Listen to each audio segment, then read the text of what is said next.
Di tengah malam pekat, sirina pertahanan udara meraung-raung di Israel. Warga yang semula tidur pulas berlarian menuju bunker dan ruang perlindungan. Sementara langit Tel Aviv berpijar oleh kilatan sistem Iron Dome yang bekerja keras mencegat hujan rudal balistik yang ditembakkan oleh Iran. Ledakan-ledakan dahsyat mengguncang jantung kota, dan hanya dalam waktu hitungan jam, Israel berubah menjadi zona perang.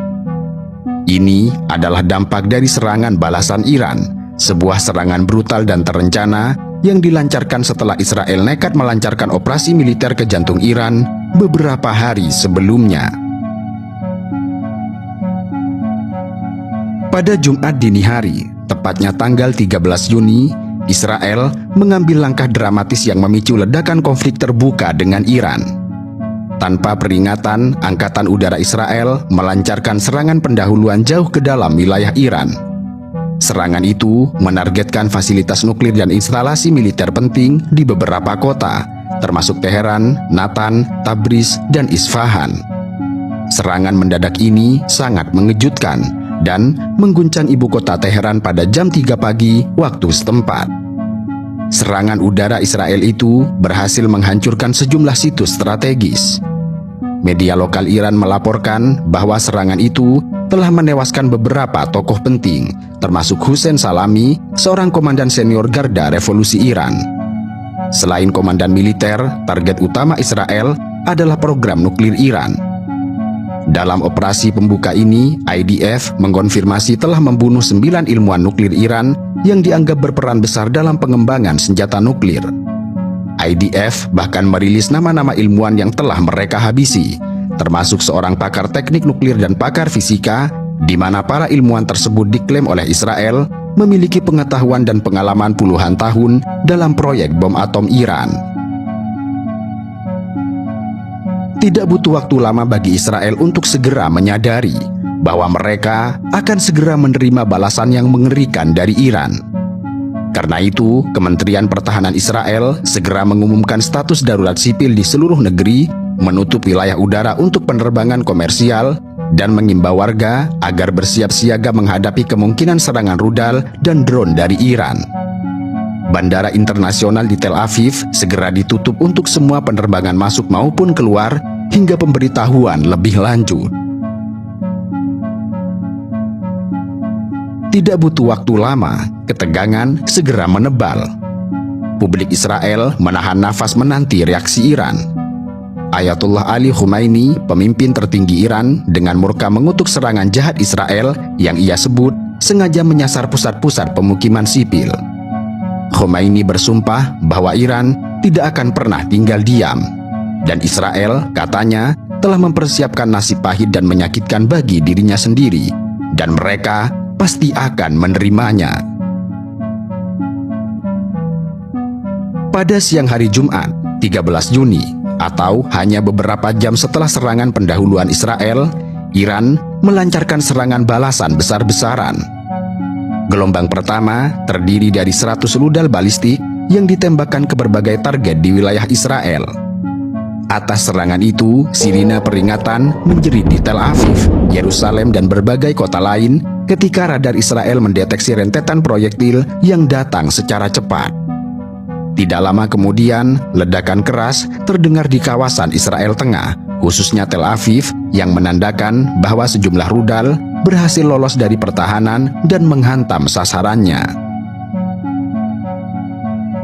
Salah satu target utama Iran pada serangan awal ini adalah komplek Kiryat di pusat Tel Aviv, yang merupakan markas besar militer Israel, serta Kementerian Pertahanan yang kerap dijuluki sebagai Pentagonnya Israel. Rudal Iran menghantam area di sekitar Menara Marganit, sebuah gedung tinggi ikonik yang berdampingan dengan komplek Kiryat. Dan ledakan di jantung pusat komando tersebut mengguncang koordinasi pertahanan Israel. Bahkan ketika juru bicara IDF, Evi Devrin, sedang menggelar konferensi pers di pangkalan Kiryat, tiba-tiba pengeras suara pangkalan memperingatkan keadaan siaga pertahanan, memaksa Devrin untuk menghentikan penjelasannya dan mencari perlindungan. Serangan langsung ke jantung komando Israel ini diakui berpotensi melumpuhkan kendali operasi militer intelijen, serta proses pengambilan keputusan Israel. Akibat gempuran tersebut, Tel Aviv dilanda kepanikan. Para petugas pemadam kebakaran Israel bekerja keras berjam-jam untuk mengevakuasi warga yang terjebak di gedung-gedung tinggi yang runtuh sebagian akibat ledakan. Untuk mencegah kerusakan yang lebih besar, Israel mengerahkan sistem pertahanan secara maksimal, termasuk Iron Dome, David Sling, dan Arrow. Militer Israel mengklaim bahwa mereka berhasil mencegat banyak rudal yang masuk. Kendati demikian, tidak dapat disangkal bahwa beberapa rudal Iran berhasil lolos dan menghantam jantung kota-kota. Serangan rudal Iran tidak hanya datang dari arah Iran sendiri. Militer Israel mengonfirmasi bahwa mereka mendeteksi peluncuran rudal dari Yaman yang mengarah ke wilayah Israel.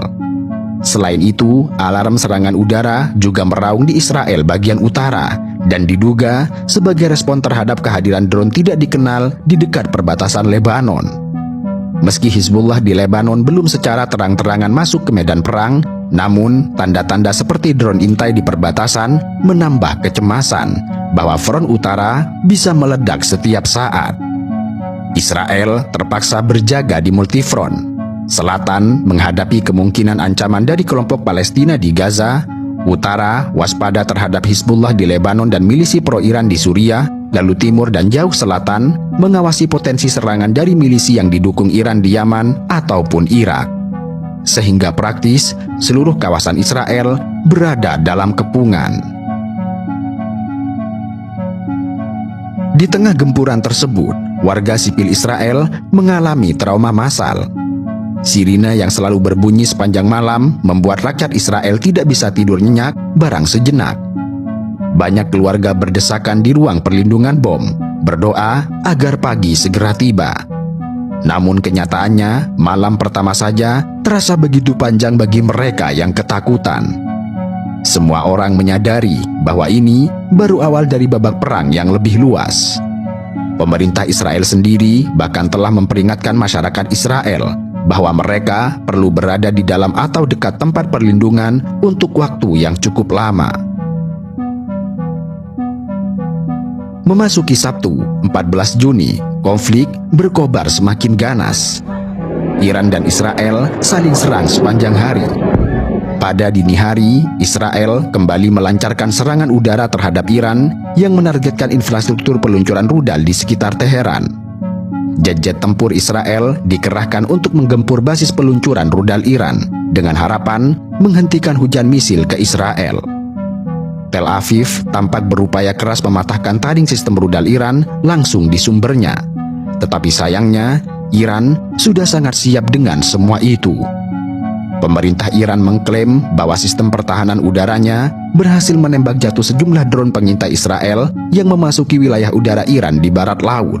Bahkan yang lebih mengejutkan, Teheran mengklaim telah menembak jatuh 2 jet tempur Israel yang terlibat dalam serangan udara di Iran sehari sebelumnya.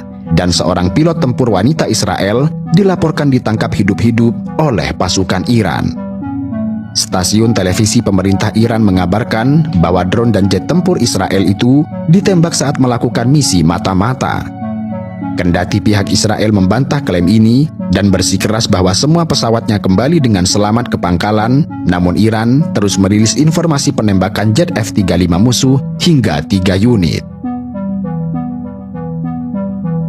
Sementara duel di langit Iran berlangsung, Iran tetap melanjutkan bombardir rudal ke wilayah Israel pada hari kedua. Gelombang demi gelombang rudal balistik kembali menghantam sejak Jumat malam hingga Sabtu pagi. Sirine kembali meraung-raung di Yerusalem menjelang tengah malam yang menandakan adanya serangan udara baru. Tel Aviv dan Yerusalem menjadi sasaran utama dalam serangan susulan Iran ini. Dan akibat serangan ini, gedung-gedung pencakar langit yang hancur di Tel Aviv bertambah dengan total sedikitnya 9 gedung yang hancur atau roboh akibat serangan langsung, termasuk pusat perbelanjaan dan komplek perkantoran. Kota metropolitan modern itu kini porak-poranda di beberapa titik. Pemandangan mobil-mobil terbakar di jalanan dan puing gedung bertumpuk menjadi kenyataan yang menghantui warga Zionis. Dalam kondisi genting, dukungan internasional terhadap Israel mulai diuji. Amerika Serikat selaku sekutu utama Israel bergerak cepat membantu pertahanan Israel. Washington dilaporkan mengerahkan aset militer untuk membantu menembak jatuh rudal-rudal Iran yang mengancam. Kapal perang Aegis milik Amerika Serikat di Laut Mediterania maupun sistem radar sekutu barat di kawasan dilibatkan untuk memperkuat tameng anti rudal Israel. Namun, langkah ini justru menyulut kemarahan lebih besar dari Teheran. Pemerintah Iran secara terang-terangan mengancam 3 negara barat, yaitu Amerika Serikat, Inggris, dan Perancis, bahwa pangkalan-pangkalan militer mereka di Timur Tengah akan menjadi target serangan Iran berikutnya jika mereka terus campur tangan membantu Israel. Dalam sebuah pernyataan resmi, Iran dengan tegas menyatakan bahwa setiap negara yang ikut terlibat dalam menangkis serangan Iran terhadap Israel, maka ia akan menjadi sasaran selanjutnya. Iran menyebut secara spesifik pangkalan militer di negara-negara Teluk Persia dan kapal perang asing di Teluk Persia maupun Laut Merah akan diserang oleh pasukan Iran. Ancaman ini menandai eskalasi yang serius, sebuah konflik yang berpotensi meluas menjadi perang regional langsung antara Iran dan blok Barat. Bahkan, sumber militer Iran menyebut bahwa pangkalan udara Amerika Serikat di Irak termasuk dalam daftar target strategis Teheran berikutnya. Situasi yang sangat genting juga memicu respon diplomatik global. Presiden Rusia, Vladimir Putin, mengutuk keras serangan pendahuluan Israel terhadap Iran. Untuk diketahui bahwa Iran adalah sekutu dekat Moskow yang segera menawarkan diri menjadi penengah untuk mencegah perang lebih luas. Dalam komunikasi telepon terpisah dengan pemimpin Iran dan Israel, Putin mengajukan mediasi antara Teheran dan Tel Aviv untuk meredakan konflik. Sementara itu, negara-negara lain mengimbau kedua belah pihak untuk menahan diri. Oman dan Qatar misalnya bergerak di jalur diplomasi, mencoba membuka kanal negosiasi darurat. Namun di lapangan, roket dan bom masih berbicara lebih nyaring daripada diplomasi. Hari kedua serangan balasan Iran ditutup dengan Israel yang semakin terkunci dalam posisi defensif. Angkatan udara Israel terus menggempur target-target di Iran hingga menjelang Fajar Sabtu, tetapi hujan rudal ke wilayah Israel sendiri juga belum mereda. Sebagian wilayah Israel mengalami pemadaman listrik akibat rusaknya infrastruktur listrik oleh ledakan. Tidak hanya itu, nilai mata uang Israel juga jatuh di pasar internasional. Dan yang paling mencolok, rasa aman publik Israel hancur berkeping-keping. Untuk pertama kalinya dalam sejarah, mereka merasakan langsung kengerian perang total di tanah mereka sendiri. Israel, kawasan yang biasanya mengandalkan keunggulan militer teknologi tinggi, kini porak-poranda dihantam kekuatan rudal dari timur. Pertahanan udara Zionis yang dikeramatkan selama ini ternyata gagal mencegah wilayahnya dipermalukan oleh Iran. Hingga Hamas di Gaza pun mengejek kegagalan sistem pertahanan Israel yang selama ini dielukan. Di dalam Israel sendiri, suasana mencekam dan kepanikan melanda warga sipil. Hampir setiap jam, sirine serangan udara bisa berbunyi, terutama di wilayah tengah dan utara. Warga terpaksa tinggal di bunker-bunker sempit untuk jangka waktu yang lama. Bagi banyak orang Israel, ini adalah pengalaman pertama merasakan kota-kota mereka sendiri dibombardir. Anak-anak dan orang tua mengalami trauma yang mendalam, meskipun trauma ini tidak pernah sebanding dengan trauma dan penderitaan yang dirasakan oleh rakyat Palestina.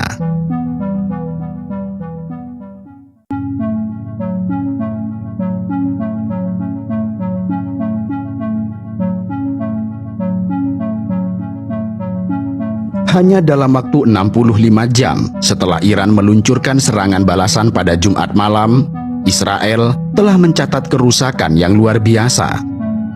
Sedikitnya 385 orang harus dikirim ke rumah sakit dengan setengah dari mereka dalam kondisi kritis. Laporan dari otoritas medis Israel mengungkapkan bahwa puluhan dari mereka meninggal dunia dan jumlah korban luka kini telah mencapai angka lebih dari 1.000 orang. Rumah sakit di Yerusalem dan Haifa kewalahan, bunker-bunker bawah tanah kini menjadi tempat tinggal darurat bagi jutaan warga sipil. Jutaan warga Israel kini tidak lagi menjalani hidup seperti biasa. Kota-kota besar seperti Tel Aviv dan kota-kota lainnya berubah menjadi kota mati.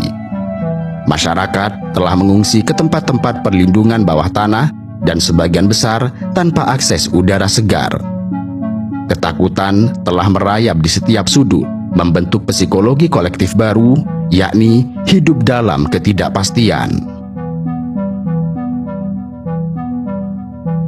Kendati demikian, tragedi ini bukanlah satu arah, sebab di sisi lain, Iran juga mengalami penderitaan.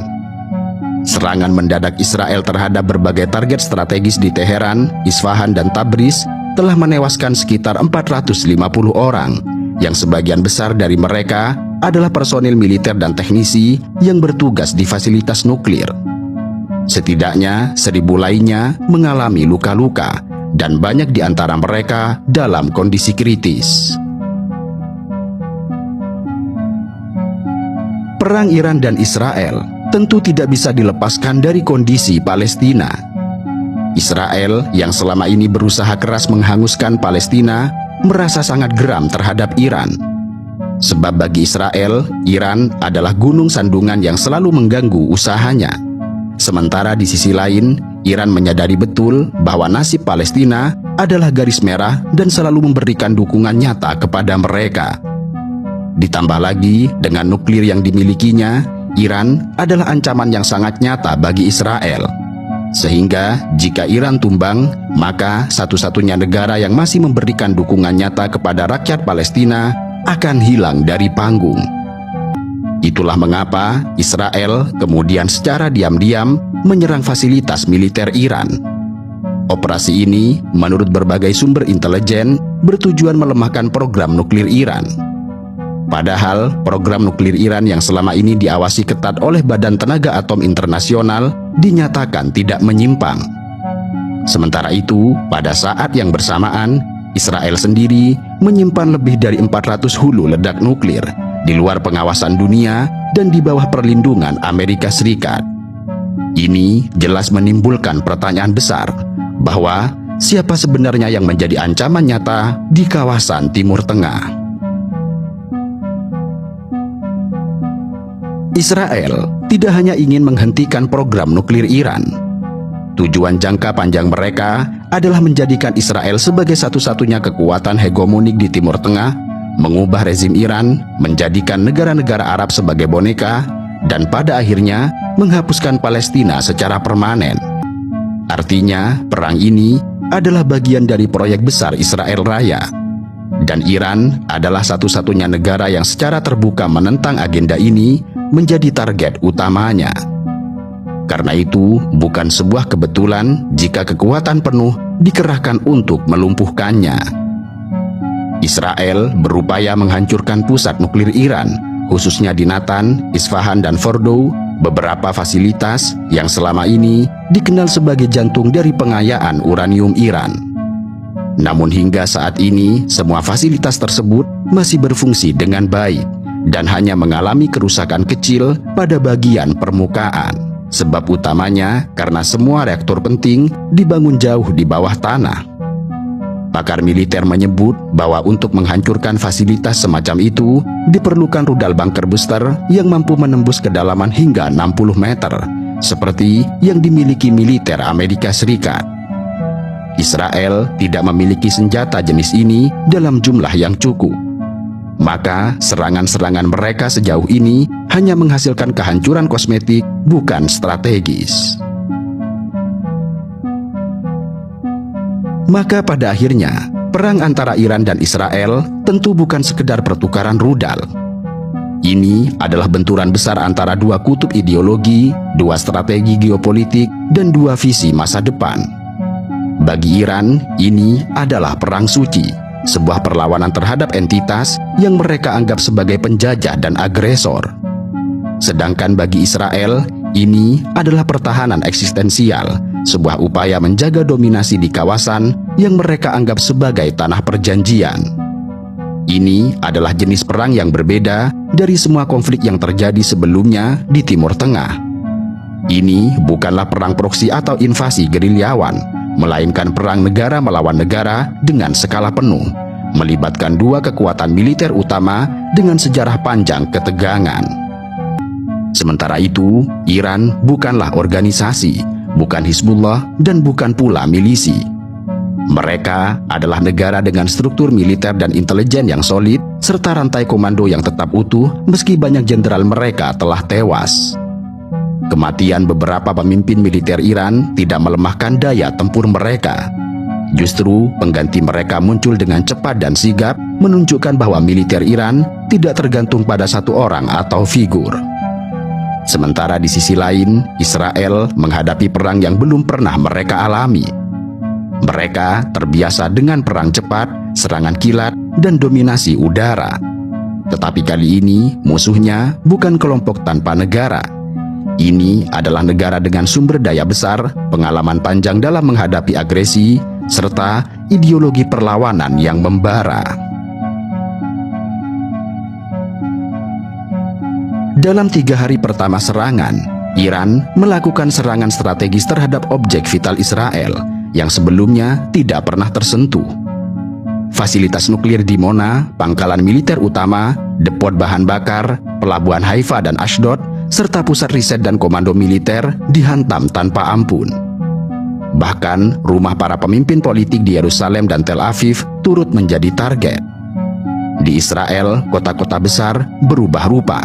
Tel Aviv kini bagai jalur Gaza yang dibom setiap minggu. Dalam pernyataan resmi, juru bicara militer Iran memperingatkan bahwa rudal-rudal balistik masa depan akan jauh lebih mematikan.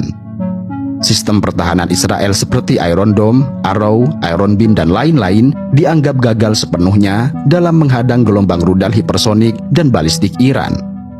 Rudal Iran telah menembus lapisan pertahanan paling mahal di dunia dan berhasil mengenai target. Dan ini adalah pesan yang sangat jelas bagi Israel bahwa tempat persembunyian mereka kini tidak lagi aman. Di medan perang, rudal dan peluru berbicara, tetapi di balik layar, perang intelijen menentukan segalanya. Sejak serangan pertama, duel antara Dinas Intelijen Iran dan Mossad Israel berlangsung sangat intens. Dalam beberapa hari terakhir, Iran mengumumkan telah menangkap puluhan agen Mossad kebangsaan Arab yang ditanam di dalam berbagai institusi sipil dan militer Iran. Sebaliknya, Israel juga mengklaim telah menggagalkan operasi penyusupan dari agen-agen Iran yang menyamar sebagai teknisi dan pedagang di Tel Aviv. Ini menandakan bahwa konflik ini bukan sekedar militer konvensional, tetapi juga pertempuran informasi, sabotase, dan penghancuran dari dalam. Iran dikenal luas sebagai pemain kuat dalam perang asimetris. Sejak bertahun-tahun lalu, mereka membangun jaringan yang sangat dalam di Irak, Suriah, Lebanon, dan Yaman. Banyaknya agen lapangan yang loyal pada revolusi Islam membuat Iran dapat membalas serangan dengan presisi tinggi, bahkan dari luar wilayahnya. Beberapa sumber menyebutkan bahwa serangan balistik terhadap pangkalan militer Israel di Negev Selatan berasal dari arah Lebanon dan Suriah. Artinya, kemampuan koordinasi Iran lintas batas masih sangat efektif.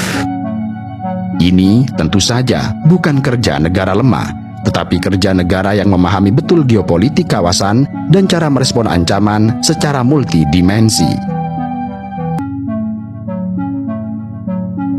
Negara-negara dunia kini menghadapi dilema moral dan strategis.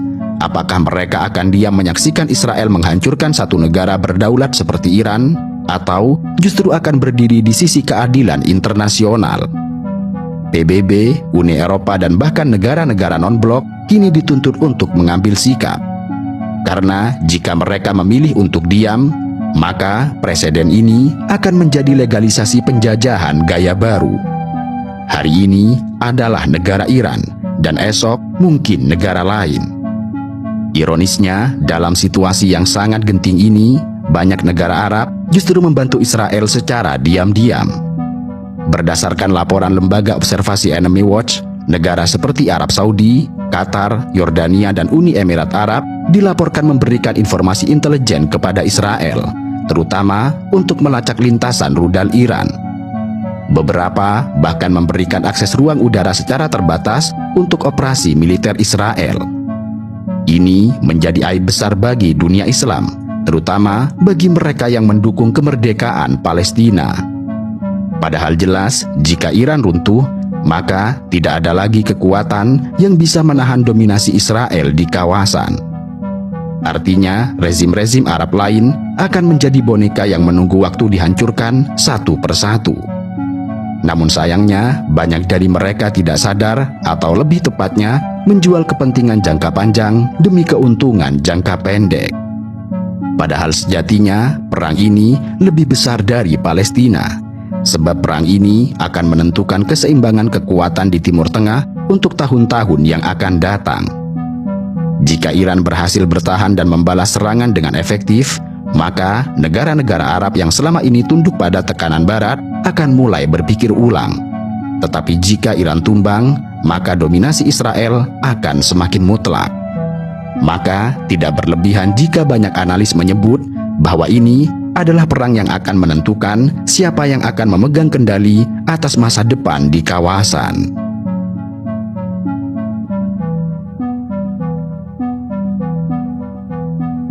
הפוטו לשר לביטחון פנים, אתה לא מתבייש? אתה לא מתבייש, יובל?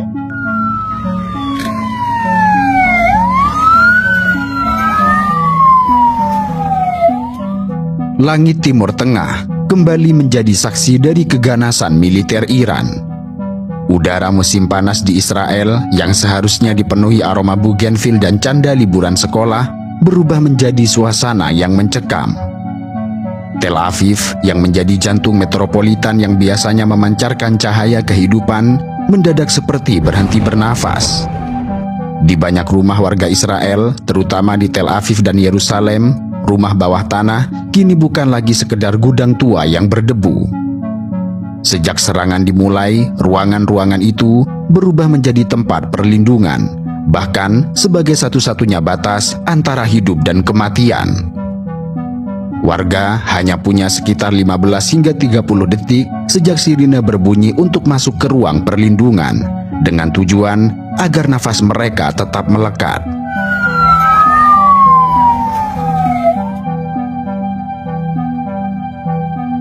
Garda Revolusi Iran merilis rekaman serangan rudal ke Israel. Rekaman itu memperlihatkan peluncuran rudal balistik dan menunjukkan tampilan ledakan di wilayah sasaran Israel. Dan inilah hari ketika Israel berubah wajah. 6 hari serangan beruntun telah mengubah lanskap kota-kota Israel menjadi potret distopia. Kota-kota ini bukan lagi sebagai kawasan dengan teknologi tinggi dan kota metropolitan yang sibuk, tetapi sebuah wilayah yang tercekik oleh serangan udara yang datang silih berganti. Kota-kota di tempat ini yang selama bertahun-tahun menjadi simbol kekuatan dan stabilitas, kini terlihat persis seperti foto-foto Gaza yang selama ini memenuhi layar berita. Bahkan warga yang keluar dari tempat perlindungan pun tampak melangkah seperti hantu. Mereka pelan, ragu, dan waspada setiap waktu.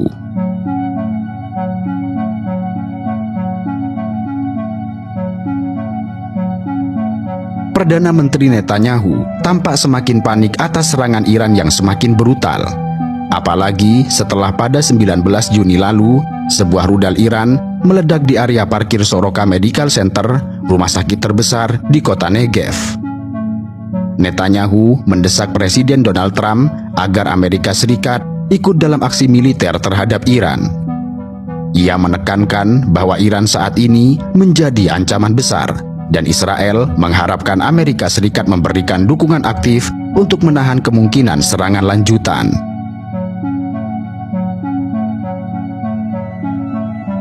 Sementara itu, pemerintah Amerika Serikat telah menambah kesiapan militer di kawasan Timur Tengah sejak 17 Juni 2025. Mereka memindahkan puluhan unit F-16 dari Italia ke Arab Saudi, menempatkan USS Carl Vinson dan armada pendukungnya di Laut Arab, serta mengerahkan USS Nimitz dari kawasan Indo-Pasifik. 2 kapal perusak juga sedang bersiaga untuk melindungi Israel. Menteri Pertahanan Amerika Serikat menegaskan bahwa penempatan ini bertujuan memperkuat opsi diplomatik dan militer, terutama untuk melindungi sekitar 40.000 personel Amerika Serikat dari potensi serangan rudal Iran.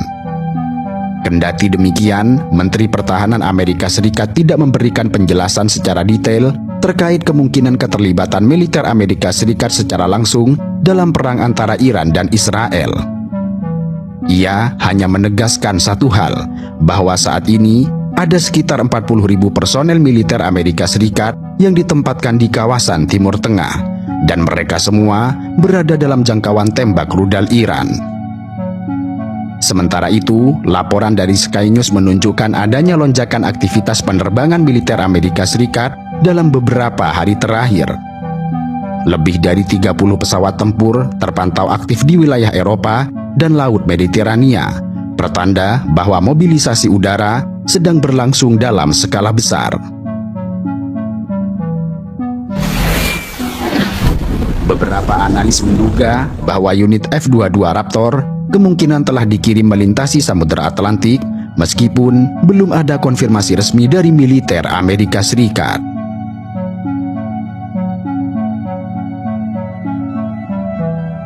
Di sisi lain, dalam menanggapi keterlibatan Amerika Serikat, Iran memperingatkan bahwa setiap intervensi Amerika Serikat dalam konflik dengan Israel akan berisiko menjadi perang habis-habisan, karena kedua belah pihak bertukar serangan untuk hari ke-6 berturut-turut. Dalam sebuah wawancara dengan Al Jazeera pada hari Rabu, juru bicara Kementerian Luar Negeri Iran, Ismail Baghai, memperingatkan bahwa setiap intervensi Amerika Serikat akan menjadi resep untuk perang habis-habisan di wilayah tersebut. Dan peringatan ini dikeluarkan saat kedua belah pihak saling menembak untuk hari ke-6.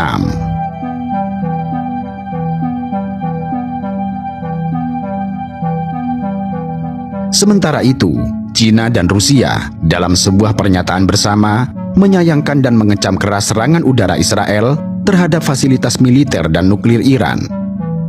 Mereka menegaskan bahwa tindakan semacam ini melanggar piagam Perserikatan Bangsa-Bangsa dan norma hukum internasional.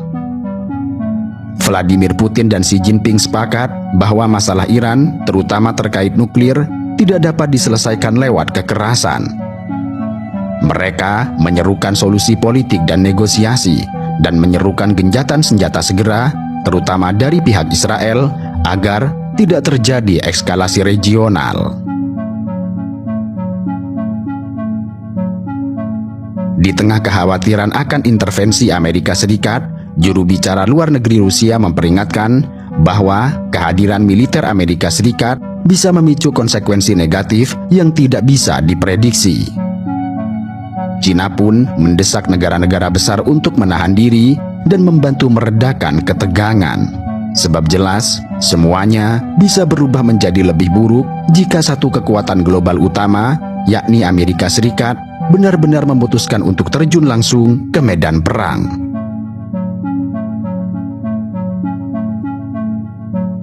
Sejauh ini, Iran memang belum mendapatkan bantuan militer dari siapapun, tetapi agaknya mereka akan bertekad untuk terus bertempur secara gagah meski harus sendirian.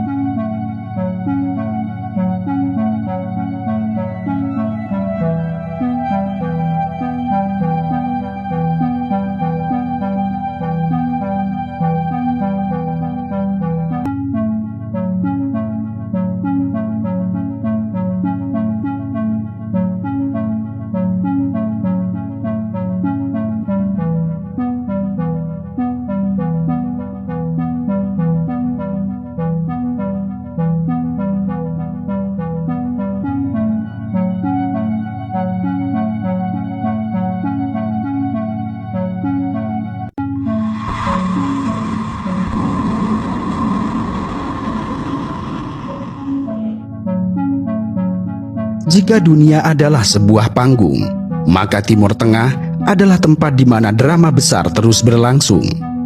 Perang, minyak, kekuasaan, dan ironi selalu bertabrakan dalam satu gerak semesta. Lalu, di antara panggung itu berdiri tegak satu tokoh yang tidak hanya kuat, tetapi juga menantang dan tidak tergoyahkan bernama Iran. Iran memang bukan negara paling kuat di dunia, tetapi keganasannya melawan Israel yang dibantu Amerika Serikat membuktikan bahwa Iran adalah kekuatan yang patut diperhitungkan. Di tengah tekanan internasional dan konflik, Iran tetap bertarung dengan brutal, mulai dari front lapangan perang, cyber, pasar minyak, diplomasi, dan geopolitik. Kemandirian alat pertahanan, jaringan proksi, dukungan besar terhadap sains dan teknologi, hingga perimbangan diplomasi menjadikan Iran layak disebut sebagai kekuatan paling dominan di kawasan. Bukan hanya kuat, Iran juga bahkan tampil sangat berani, menolak untuk didikte oleh siapapun, termasuk oleh negara yang sangat kuat seperti Amerika Serikat.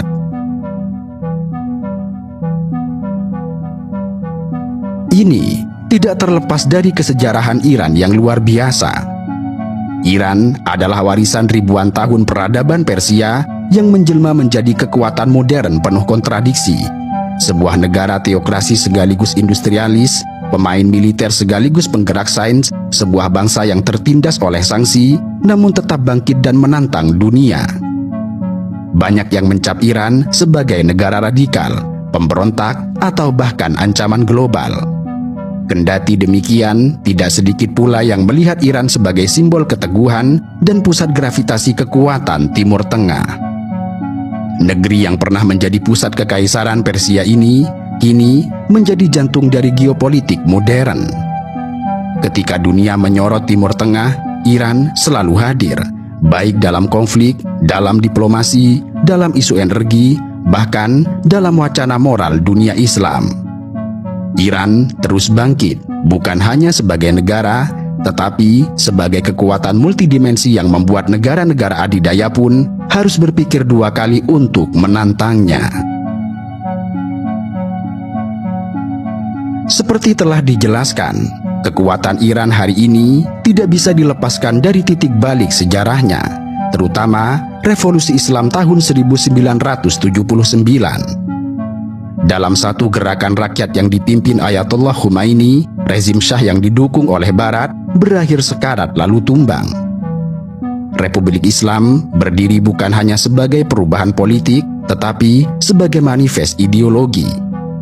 Iran menjadi negara yang meletakkan syariat Islam sebagai dasar undang-undang, dengan misi untuk membangun tatanan dunia baru berlandaskan keadilan, kedaulatan, serta perlawanan terhadap arogansi global, terutama Amerika Serikat dan Israel.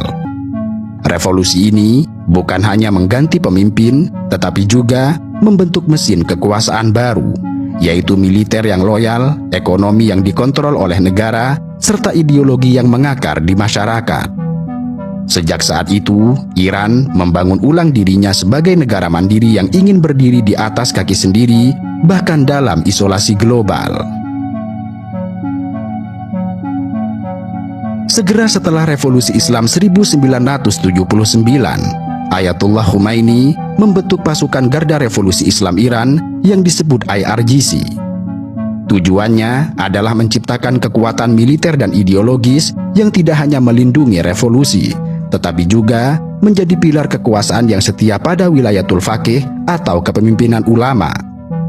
IRGC dibentuk secara paralel dengan militer reguler, tetapi dengan mandat lebih dalam, yaitu melindungi nilai-nilai revolusi, memberantas pengaruh asing, dan menjaga sistem politik Islam dari ancaman internal dan eksternal. Dengan kata lain, IRGC adalah penjaga ideologi, bukan sekedar tentara. IRGC bukan hanya satu badan militer. Ia adalah entitas dengan berbagai cabang.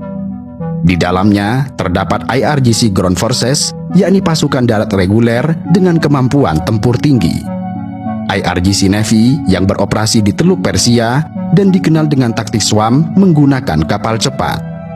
Lalu ada pula IRGC Aerospace yang bertugas menangani program rudal balistik dan pertahanan udara. Kemudian ada Quds Force, unit elit yang mengelola operasi luar negeri, termasuk mendukung milisi di Irak, Suriah, Yaman, dan Lebanon. Dan terakhir, terdapat pasukan bernama Basij, pasukan paramiliter sukarelawan dengan jumlah jutaan yang digunakan untuk keamanan domestik serta penegakan ideologi. Struktur ini menjadikan IRGC seperti negara dalam negara dengan kekuatan militer, ideologis, dan bahkan ekonominya tersendiri. Di luar militer, IRGC memiliki peran sangat besar dalam ekonomi. Mereka mengendalikan ratusan perusahaan di sektor minyak, konstruksi, logistik, teknologi, hingga keuangan. Salah satu sayap ekonominya, Khatam Al-Anbiya, adalah kontraktor terbesar di Iran dan memegang proyek-proyek strategis, dari pembangunan pipa gas hingga pengolahan air. IRGC juga memiliki akses spesial ke sumber devisa negara, termasuk hasil ekspor minyak. Di bawah sanksi internasional, banyak jaringan ekspor rahasia Iran dikelola oleh jaringan IRGC yang mampu memutar komoditas melalui jalur alternatif dari Asia Tenggara hingga Venezuela. Ini artinya IRGC bukan sekedar tentara. Mereka adalah elit bisnis, pelobi kekuasaan, dan penguasa ekonomi bawah tanah. Secara politik, IRGC memiliki pengaruh yang sangat besar. Banyak pejabat tinggi di pemerintahan berasal dari lingkungan IRGC. Presiden Iran saat ini pun berlatar belakang IRGC. Bahkan dalam pemilu-pemilu Iran, IRGC secara tidak langsung menentukan siapa yang boleh maju dan siapa yang harus didiskualifikasi. Selain itu, IRGC menjalankan kampanye propaganda, pendidikan ideologis di sekolah dan kampus, serta pengawasan terhadap media. Mereka menjaga agar masyarakat tetap loyal terhadap revolusi dan menekan setiap potensi pemberontakan. Tentu saja, yang membuat Iran ditakuti bukan hanya jumlah tentaranya, tetapi arsenal rudalnya. Iran adalah satu-satunya negara di Timur Tengah yang memiliki sistem rudal balistik lengkap dan teruji, dari yang jarak pendek antara 300 hingga 1000 km hingga jarak menengah antara 1000 hingga 3000 km, dan bahkan kini rudal hipersonik. Program misil Iran berkembang di bawah bayang-bayang sanksi dan tekanan. Tetapi hebatnya, dalam keterbatasan itu, Iran justru menciptakan keunggulan. Rudal Shahab 3 bisa menjangkau hingga 2000 km, artinya lebih dari cukup untuk mengancam Israel serta pangkalan-pangkalan Amerika di kawasan Teluk. Sementara Sejil dan Khorramsar adalah rudal padat yang dikembangkan lebih jauh, dengan kecepatan tinggi dan kemampuan manuver untuk menghindari sistem pertahanan musuh. Tidak hanya itu, Iran juga mengembangkan kekuatan non-konvensional yang mengesankan, yaitu perang cyber. Unit-unit khusus seperti APT-33 dan APT-35 telah menyerang target-target strategis di Amerika, Israel, serta Arab Saudi. Serangan ini bukan hanya sabotase, tetapi sebuah demonstrasi kekuatan bahwa Iran mampu menembus dinding digital musuh-musuhnya. Selain itu, Iran juga menguasai perang elektronik, mulai dari jamming sinyal drone musuh dan melakukan operasi intelijen melalui dunia maya. Dalam perang modern, kekuatan ini seringkali lebih menentukan daripada jumlah tank atau jet tempur sekalipun. Iran bukan hanya dikenal karena kekuatan militernya, tetapi juga karena diplomasi cerdas dan manuver luar negeri yang luar biasa kompleks. Di tengah tekanan sanksi dan isolasi, Iran tidak pernah sepenuhnya terpinggirkan. Mereka justru memanfaatkan celah dalam tatanan dunia multipolar untuk membangun jaringan aliansi baru, dari Moskow, Beijing, hingga Caracas dan Islamabad. Tujuan utama diplomasi Iran bukan hanya mencari teman, tetapi membentuk kembali peta kekuasaan global. Iran ingin menunjukkan bahwa mereka bukan negara terisolasi, melainkan pemimpin dari dunia yang menolak dominasi Barat.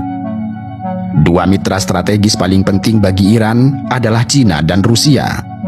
Ketiganya memiliki kesamaan, yaitu memiliki konflik terbuka dengan Amerika Serikat dan keinginan kuat untuk membangun dunia multipolar yang tidak didominasi satu negara saja. Dengan Rusia, kerjasama Iran difokuskan pada penjualan senjata dan teknologi pertahanan, kolaborasi energi, termasuk proyek nuklir sipil, juga koordinasi dalam isu Suriah dan Kaukasus. Rusia memandang Iran sebagai mitra penting dalam menyeimbangkan pengaruh Amerika Serikat di Timur Tengah. Dan di sisi lain, Iran juga memberikan dukungan logistik bagi operasi Rusia di Suriah.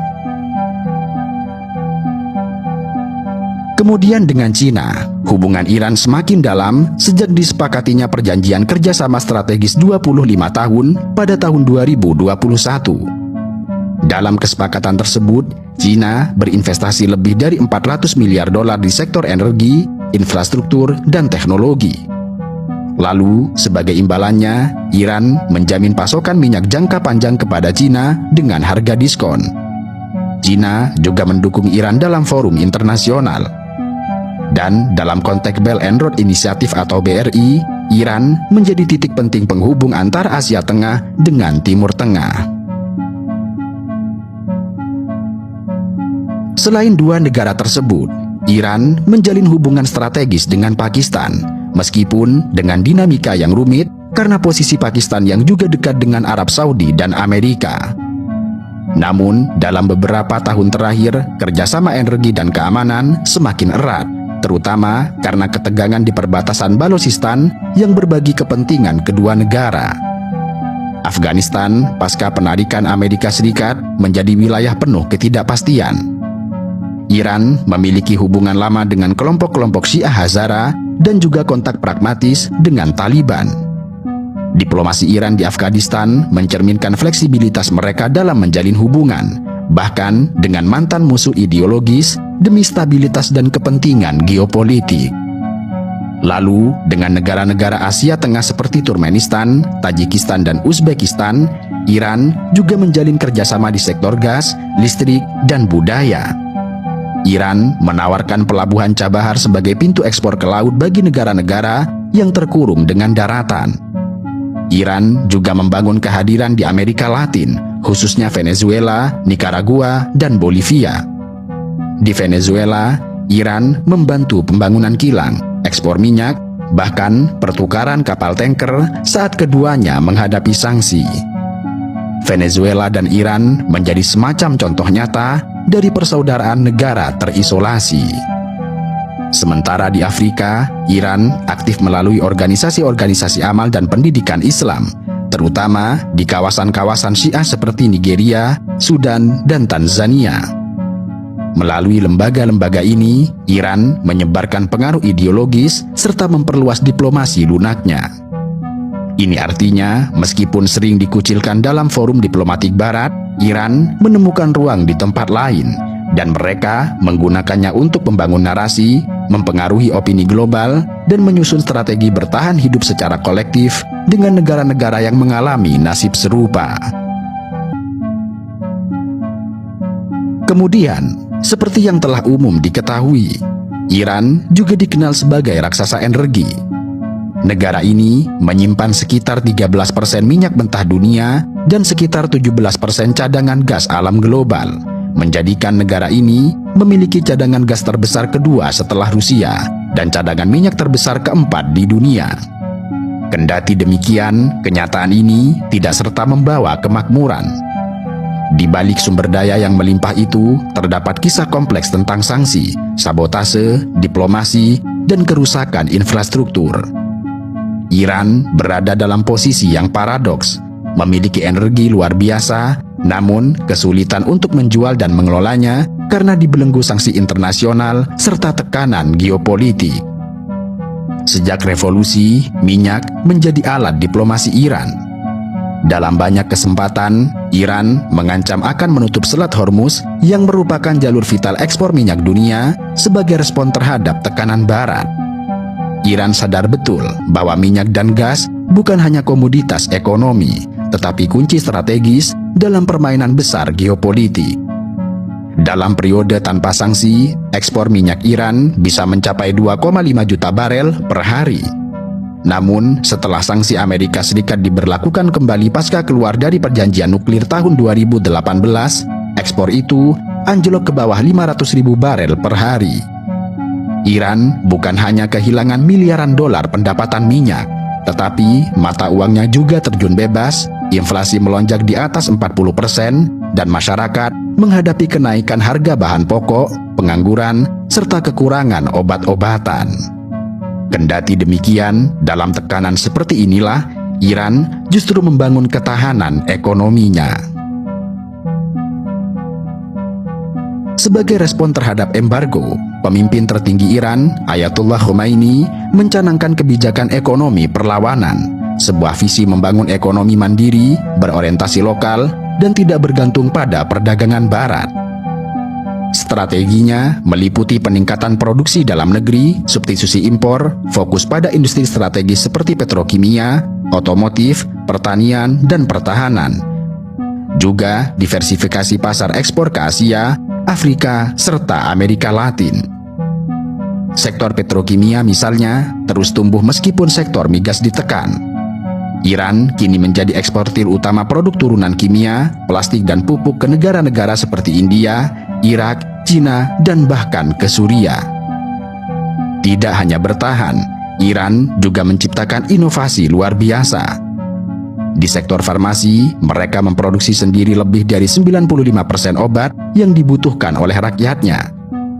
Di bidang otomotif, Iran menjadi salah satu produsen mobil terbesar di kawasan, dengan merek-merek lokal seperti Saipa dan lain sebagainya. Teknologi nuklir mereka pun berkembang sangat pesat. Iran berhasil mengoperasikan reaktor air berat di Arak dan memperkaya uranium hingga lebih dari 60%, sebuah angka yang semakin mendekati level senjata. Kemudian di dunia maya, Iran menciptakan sistem internet nasional serta platform alternatif dari Instagram, Telegram, hingga WhatsApp versi lokal sebagai upaya untuk menjaga informasi dari pengaruh asing.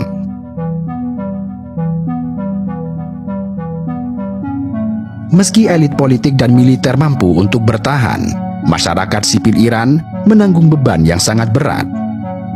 Harga bahan makanan naik 2 kali lipat dalam 2 tahun. Pengangguran meningkat tajam, terutama di kalangan kaum muda. Krisis air dan listrik memicu demonstrasi. Para profesional, termasuk dokter, insinyur, ilmuwan, dan lain-lain, banyak yang pindah ke luar negeri. Namun di sisi lain, masyarakat Iran punya sejarah panjang dalam bertahan. Mereka menjalani hidup dalam sistem tertutup, mencari penghasilan alternatif, menciptakan pasar informal, dan tetap melanjutkan pendidikan serta riset sains di universitas-universitas terbaik Iran seperti Sharif University of Technology dan Tehran University.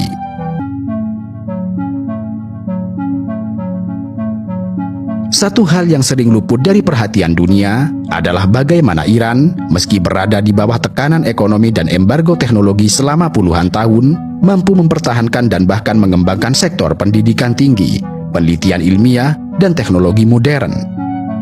Dalam kondisi di mana negara-negara lain akan runtuh atau stagnan, Iran justru berinovasi.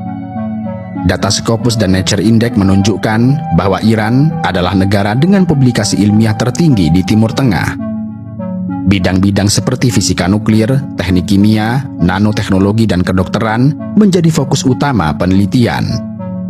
Pemerintah Iran sejak lama menyadari bahwa kekuatan sejati tidak hanya terletak pada senjata atau minyak, tetapi pada otak dan inovasi.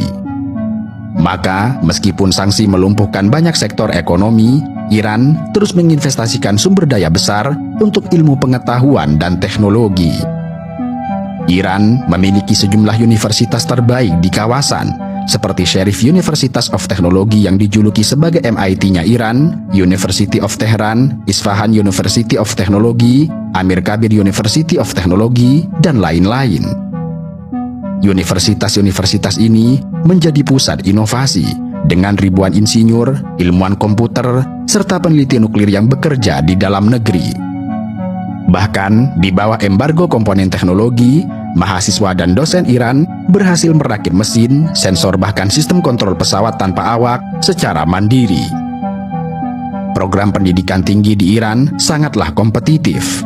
Di bidang teknik, teknologi informasi, farmasi, dan fisika, Iran mencetak lebih dari 200.000 lulusan sarjana setiap tahun, menjadikan Iran sebagai salah satu penghasil otak terbesar di dunia Muslim.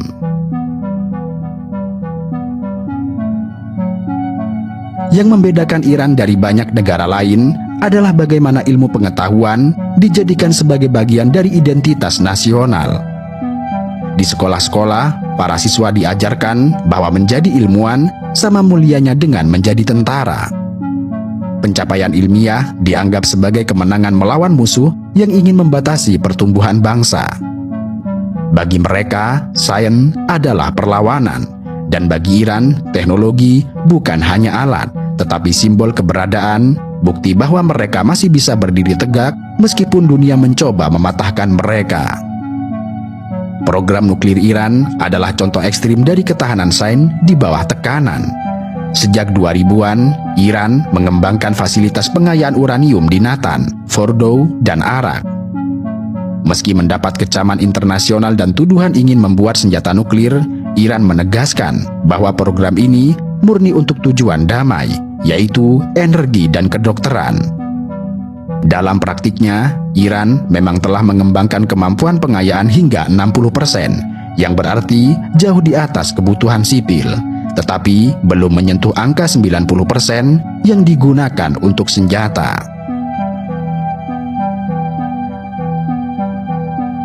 Kemajuan ini membuat dunia barat sangat khawatir dan memaksa Iran harus membayar mahal. Ini setidaknya ditandai dengan para ilmuwan Iran yang mengalami penghilangan nyawa, sabotase dan serangan cyber dari virus buatan Amerika Serikat dan Israel, hingga ledakan misterius di fasilitas pengayaan. Namun, setiap kali dihantam, Iran kembali membangun dengan cepat. Dan ini adalah bentuk kekuatan lunak yang keras kepala. Bukan hanya nuklir, Iran juga menjadi pionir dalam teknologi drone di kawasan.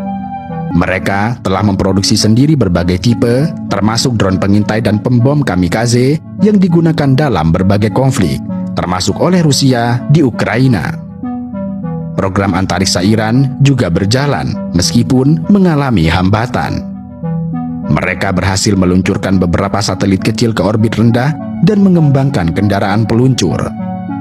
Selain itu, Iran juga menciptakan sistem rudal pertahanan udara, kapal selam mini, radar canggih, dan sistem komunikasi militer dalam negeri.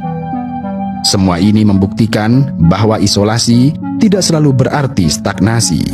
Justru dalam keterbatasan itulah Iran menemukan jalur kemandirian dan ketangguhan. Di dunia yang ditentukan oleh dominasi militer, kekuatan ekonomi, dan aliansi geopolitik, Iran berdiri sebagai sebuah anomali yang membingungkan sekaligus menginspirasi. Negara ini bukanlah superpower secara konvensional, namun ia memiliki hampir semua atribut negara besar, mulai dari kekuatan militer masif, pengaruh regional yang dalam, kapasitas teknologi yang mandiri, sumber daya energi yang melimpah, dan diplomasi yang aktif.